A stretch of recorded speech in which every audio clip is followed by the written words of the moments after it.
सवाल ये है, सवाल वोट का नहीं, आप किसके लिए राजनीति कर रहे हैं। राजनीति का मतलब है कि हमें शक्ति हासिल करके किसी का भला करना है।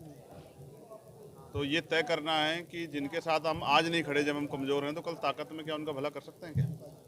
तो हम जिनके लिए राजनीति कर रहे हैं, कोई धन कमाने के लिए कर रहा है, कोई कुर्सी बैठने के लिए, कोई हितों की रक्षा के लिए कर रहा है। हनुमान बेनीवाल जी ने पिछली बार सत्ता को लात मारी किसान आंदोलन पे, कौन सत्ता छोड़ना चाहता है।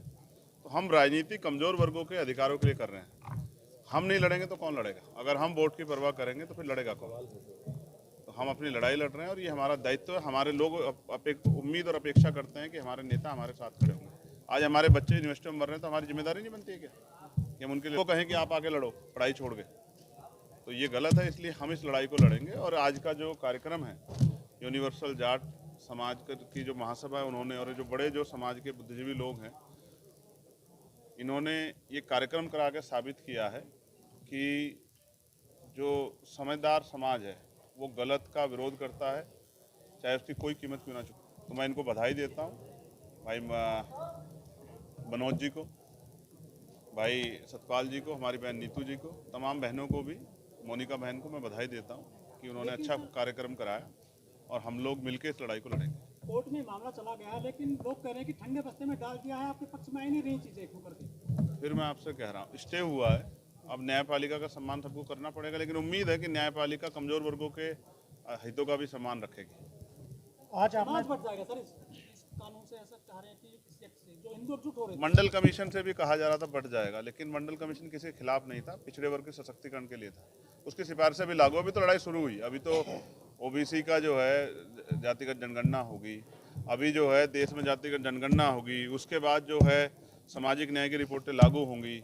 जहां होल्ड हुआ है पिछड़े वर्ग का आरक्षण को मिलेगा। हम तो अति पिछड़ों के लिए 15% अतिरिक्त आरक्षण की मांग भी कर रहे हैं, 27% अलग। हम तो कोशिश कर रहे हैं कि जो समुदाय पीछे रह गया है, हमारी जिम्मेदारी को उसका हाथ पकड़ के हम लोग आगे लाएं। क्या दिक्कत है ओबीसी में आ गया था इस एक्ट में? बिल्कुल, जिसको दिक्कत है वो सोचे, हमें तो दिक्कत नहीं है। हम तो बहुजन समाज का नारा बहुत लंबे समय से लगा रहे हैं। हम तो मानते हैं कमजोर वर्ग एक है और उनके साथ भी जाति के आधार पर भेदभाव होता है। तो हम इस लड़ाई को लंबे समय से कह रहे हैं। अब ये बात छिपा रहे थे, अब ये बात खुल गई है। SC ST OBC में भाईचारा बने, इस बात की मांग को हम लंबे समय से उठा रहे कि एक ही परिवार है। कुछ लोग इसका जो है कह रहे थे कि ये गलत बात है, तो अब ये कंफर्म हो गया कि एक ही परिवार है, क्योंकि इनके खिलाफ देखो कितने लोग सड़कों पे। हिंदू भाई वो जोड़ रहे थे, लेकिन आपने विघन डाल दिया है इसमें। नहीं करके आंदोलन नहीं, हम कहाँ डाले आंदोलन, तो वो कर रहे हैं। हम तो सिर्फ जो है जो सम्मेलन हो रहा है उसको समर्थन कर रहे हैं। और मैं फिर आपसे कह रहा हूँ, देखिए धर्म अपनी जगह है, अधिकार अपनी जगह है। अगर एक भाई को दूसरा भाई, अगर पिताजी अपने 2 बच्चों को बराबर अधिकार ना दे तो भी झगड़ा हो जाता है। सर्वोच्च न्यायालय इस फैसले को लेकर इतना लचीला क्यों नजर आ रहा है? आप पूछो जाके सुप्रीम कोर्ट से। आपको क्या लगता है? क्या मुझे तो जो लगता है, मैं मंचों से बोलता रहता हूँ। मैं आज भी कह रहा हूँ कि जब तक हमारा रिप्रेजेंटेशन वहाँ नहीं होगा, जब तक दलितों पिछड़ों को वहाँ रिप्रेजेंटेशन नहीं मिलेगा सुप्रीम कोर्ट में, हाई कोर्ट में, तब तक हमारी सुनवाई होगी नहीं। पूरा का पूरा मसला ठंडे बस्ते में डाल दिया गया। और एक तरफ वो लोग आंदोलन करते हैं महज 2 दिन, और उसके बाद सर्वोच्च न्यायालय पूरे फैसले पर रोक लगा देता है। हम ताकत बढ़ा रहे हैं कि हम सर्वोच्च जो हमारी जो है पंचायत जो है, लोकसभा में, विधानसभा में कानून बना के इसको पास करें। सर पहली सुनवाई में इसमें स्टे करा दिया गया। चीफ जज साहब को लेकर कह रहे हैं कि कम से कम टाइम देते, दूसरे लोगों की बात सुनी जाती। ठीक है, अभी तो बहुत कुछ झेलना है।